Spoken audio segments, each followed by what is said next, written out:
हम तो चाहते हैं कि सम्राट चौधरी पूरा बिहार के फोर्स बुला के हमारा 10 नंबर खाली करा दे। हम नहीं खाली करेंगे, आवे हमारा सामने। नमस्कार, मैं हूँ रजनीश और बिहार की राजनीति में अभी जो सबसे महत्वपूर्ण बहस चल रही है और पटना में जो राजनीतिक गलियारे हैं उसमें वो है बंगले की लड़ाई। अब 10 सर्कुलर मार्ग जो है वहाँ पे राबड़ी देवी रहती हैं और सरकार की ओर से ये कहा जा रहा है कि इसे खाली किया जाए। उनको दूसरा बंगला जो है वो आवंटित किया गया है। राबड़ी देवी पहले भी हम बता चुके हैं कि दिल्ली से जब पटना आई तो किस तरीके से उन्होंने स्पष्ट कहा कि वो बंगला खाली नहीं करेंगी। इस पूरे मामले पर आज आरजेडी के बहुत ही वरिष्ठ नेता अब्दुल बारी सिद्दीकी, इसके अलावा प्रदेश अध्यक्ष मंगनी लाल मंडल और साथ ही साथ तमाम जो दूसरे साथी हैं आरजेडी के, इन्होंने बंगले को लेकर एक प्रेस कॉन्फ्रेंस की। अब्दुल बारी सिद्दीकी स्पष्ट कह रहे हैं कि राजनीति में द्वेष भावना, ईर्ष्या जैसी बातों की जगह नहीं है और द्वेष भावना और ईर्ष्या की वजह से और बदले की कार्रवाई को लेकर यदि कोई कदम उठाए जाते हैं तो ये उचित नहीं है। साथ ही साथ कई नसीहत उन्होंने मुख्यमंत्री सम्राट चौधरी और तमाम जो सरकार के लोग हैं उनको इशारा करते हुए स्पष्ट कहा कि लोकतंत्र में अस्थायी रूप से सत्ता पर कोई काबिज नहीं रहता, लिहाजा वैसी कोई बात काम नहीं करना चाहिए जिससे कि समाज में एक गलत संदेश जाए। और साथ ही साथ बंगले को लेकर उन्होंने कहा कि यहाँ पे रहती आई है राबड़ी देवी, कहीं कोई बात नहीं थी, उन्होंने कभी मांगा नहीं था। लेकिन जब जेडीयू की सरकार यहाँ पे एनडीए की हुई, मुख्यमंत्री नीतीश कुमार 2005 में आए, तो फिर जनवरी महीने 2006 में बंगला जो है 10 सर्कुलर रोड पूर्व उप मुख्यमंत्री के नाते राबड़ी देवी को आवंटित किया गया। उसकी उन्होंने कभी मांग नहीं की थी। अब यहाँ पे राबड़ी देवी रहते आई हैं। साथ ही साथ अब अब्दुल बारी सिद्दीकी तो ये भी कह रहे हैं कि अगर पूर्व उप मुख्यमंत्री की बात अगर है तो लालू यादव भी पूर्व उप मुख्यमंत्री हैं, लालू प्रसाद, तो लिहाजा कई सारी बातें हैं। लेकिन सबसे महत्वपूर्ण कि आज इस संवाददाता सम्मेलन के जरिए सवाल उठाया गया कि आखिर 5 देश रत्न मार्ग जो उप मुख्यमंत्री के लिए चिन्हित किया गया, तारांकित किया गया, उसको किस वजह से सीएम हाउस में मिला लिया गया। अब सीधा सीधा जो है निशाना साधा जा रहा है मुख्यमंत्री सम्राट चौधरी को लेकर। उन्होंने कहा कि क्या इतने बड़े बंगले से भी काम नहीं चल रहा है। उन्होंने कहा कि प्रधानमंत्री कह रहे हैं कि खर्च के मामले में थोड़ा संयमित होना चाहिए, चाहे वाहन की बात हो, सुविधा साधन की बात हो या फिर आवास की बात हो। वो कह रहे हैं कि अब तो प्रधानमंत्री के आवास से भी बड़ी जगह हो गया है मुख्यमंत्री का जो पटना एक अन्य मार्ग का आवास है।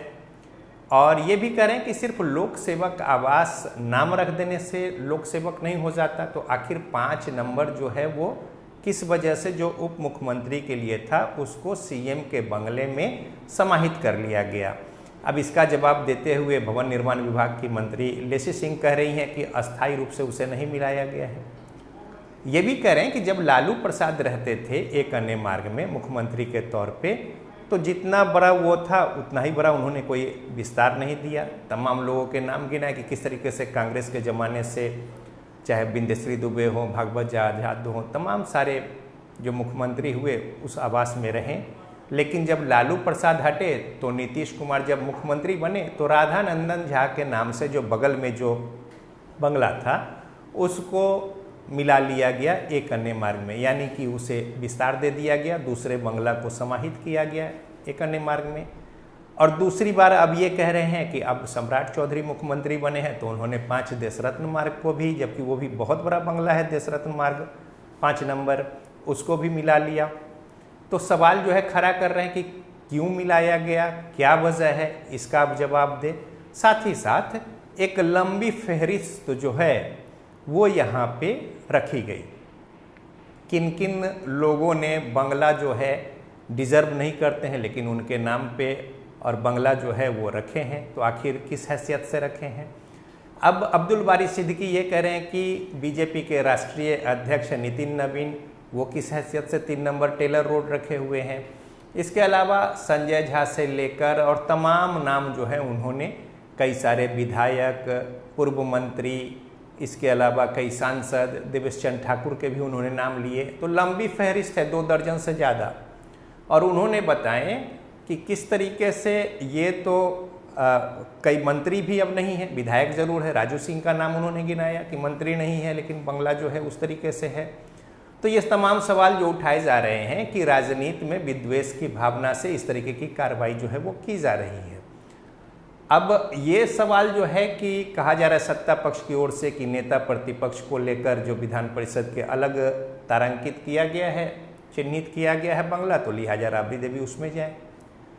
अब आरजेडी की ओर से ये कहा जा रहा है कि जो विधानसभा अध्यक्ष हैं उनके लिए जो चिन्हित बंगला है, फिर मंत्री के बंगला में क्यों रह रहे हैं विधानसभा अध्यक्ष, उन्हें वहाँ जाने के लिए क्यों नहीं कहा जा रहा है।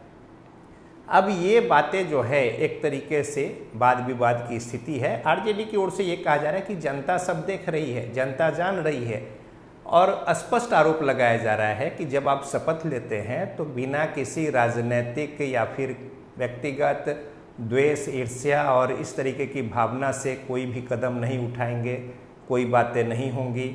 लेकिन वो सीधा सीधा कह रहे हैं कि द्वेष, ईर्ष्या और इस तरह की भावना, बदले की भावना, और इसी वजह से ये कार्रवाई की जा रही है और बंगला जबरन खाली कराने को लेकर नोटिस दिया जा रहा है। तो अब ये मामला जो है बड़ा ही पेचीदा होता जा रहा है। दूसरी ओर लेसी सिंह, जब ये बातें आरजेडी की ओर से आई तो जो भवन निर्माण मंत्री हैं वो बाज़ाब्ता कागज पत्तर लेकर बैठ गई और वो कह रही हैं कि भाई बाबा साहेब अम्बेडकर के जो नंदकिशोर राम हैं वो अनुयायी हैं और उनको भी बंगला में रहने का हक है और उनकी चाहत थी कि बड़ा बंगला मिले। आरजेडी की ओर से प्रपत्र दिखाए गए कि किस तरीके से बिहार सरकार में जो मंत्री बने हैं उनको बंगला पहले से अलॉट किया हुआ था, लेकिन अब उनका कहना है कि जो दलित भावना को साधने को लेकर और राजनीति के तहत इस मंशा से उनको 10 नंबर का बंगला जो है अलॉट कर दिया गया है। ये अब्दुल बारी सिद्दीकी कह रहे हैं। इस पर अब लेसी सिंह जो कह रही हैं कि इन्हें भी रहने का हक है, बड़े बंगले की उन्होंने इच्छा जताई थी, लिहाजा 10 सर्कुलर रोड उन्हें आवंटित किया गया है।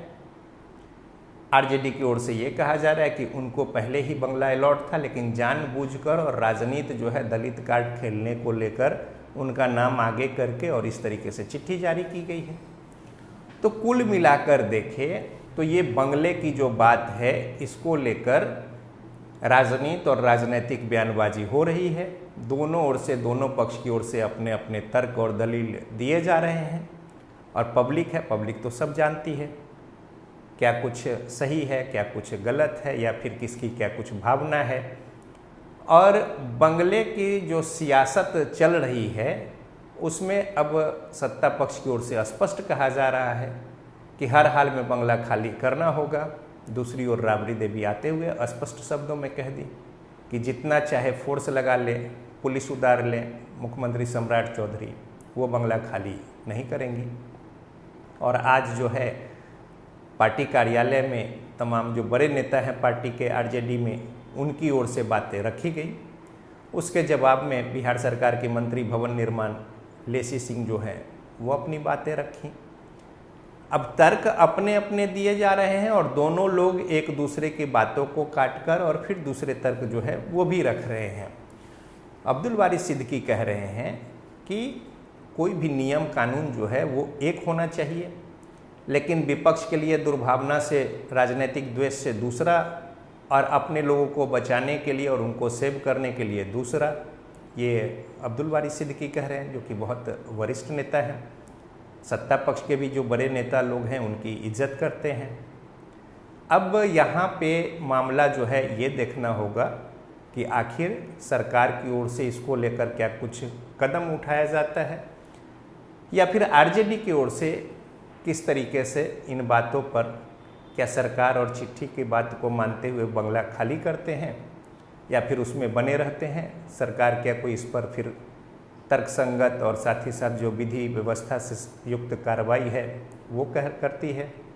सत्ता पक्ष की ओर से ये कहा जा रहा है कि वो कोई विद्वेष और गलत भावना के साथ काम नहीं करती है। जिस तरीके से आरोप आरजेडी की ओर से लगाए गए, लेसी सिंह ने कहा कि नियम और कानून सम्मत काम जो है वो किया जाता है, वही किया जा रहा है, और उसी कानून सम्मत बातों में कई सारे सवाल जो है वो आरजेडी की ओर से उठा दिए गए। तो अब ये बंगला का जो मामला है 10 सर्कुलर रोड, ये बेहद एक तरीके से कहें नज़र सबकी अब इस पर है कि सत्पक्ष और विपक्ष इस बंगले को लेकर अपने अपने तरीके से बात रख रहे हैं। दूसरी ओर आरजेडी ने अपना निशाना सीधा सीधा एक अन्य मार्ग की ओर मोड़ा और जवाब मांगा कि किन वजहों से 5 देश रत्न मार्ग जो उप मुख्यमंत्री के लिए चिन्हित किया हुआ था वो मिला लिया गया है मुख्यमंत्री आवास में। तो बहरहाल अब आगे क्या कुछ डेवलपमेंट होता है, इस जानकारी को हम आपसे साझा करेंगे। फिलहाल के लिए इतना ही, मुझे दीजिए इजाज़त। नमस्कार।